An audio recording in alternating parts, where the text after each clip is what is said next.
कलयुग में मलिनता की प्रधानता रहेगी। शरीर अपवित्र, शरीर को सजाने में प्रियता है, लेकिन पवित्रता क्या है यह ज्ञान नहीं है। शौचाचार की पवित्रता का बिल्कुल ज्ञान नहीं, बस सजाने की प्रियता है। बाहर से चिकना दिखना चाहिए, लेकिन वो पवित्र है कि नहीं उसको ज्ञान नहीं है। बिल्कुल पता ही नहीं शौचाचार का, पशुवत आचरण है।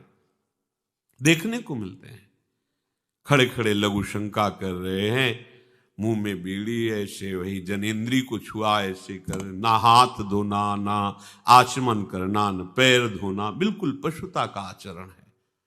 भला पवित्र शरीर है तो मन तुम्हारा पवित्र कैसे हो सकता है?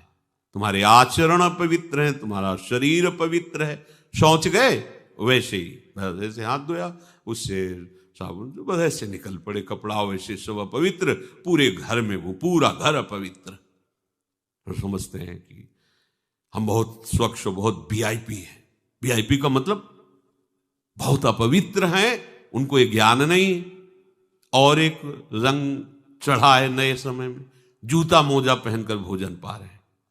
देखो कैसी, अरे साधारण आदमी जिसको कोई शास्त्र से मतलब नहीं, किसान आदमी जो बैठ हाथ पैर धो करके पीढ़ा पे बैठ करके भोजन पाने जाए, इतनी पवित्रता तो हमने गांव में देखी है। बिल्कुल शास्त्र नहीं जानते, कुछ नहीं, पर भोजन पाना है तो हाथ पैर धोए और लकड़ी के पीढ़ा में बैठ के और जय भगवान हाथ जोड़ करके जमीन पर बैठ के भोजन पाए। आज चाहे वो चमड़े का जूता हो, चाहे ध्यान रखना, चमड़े की बेल्ट पहनने वाला और चमड़े के जूता पहनने वाले को गौ हत्या का पाप लगता है। अगर वो इन पशुओं से जो चमड़े निकाल कर निर्माण किया जाता है, जूता बेल्ट आदि, ये जो गृहस्थी जन इनका प्रयोग करते हैं, तो उसे गौ हत्या का दंड मिलता है।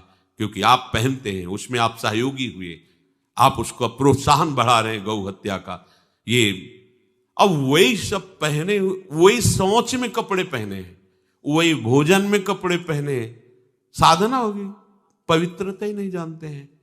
लघु शंका करने के बाद यदि आपने जनेंद्री का प्रक्षालन नहीं किया, हाथ नहीं धोया, चरण नहीं धोए, आचमन नहीं किया, तो आप तो अपवित्र हैं। अरे लघु शंका की क्या है, शौच होने के बाद नहीं से विचार बिल्कुल शून्य हो गया है, बस शरीर आराम, पशु की तरह शरीर आराम। क्या शरीर आराम रहेगा? जब तुम्हारा शरीर अपवित्र है तो आचरण अपवित्र होंगे, तो पाप बनेगा, पाप से तुम्हें शरीर को दुख भोग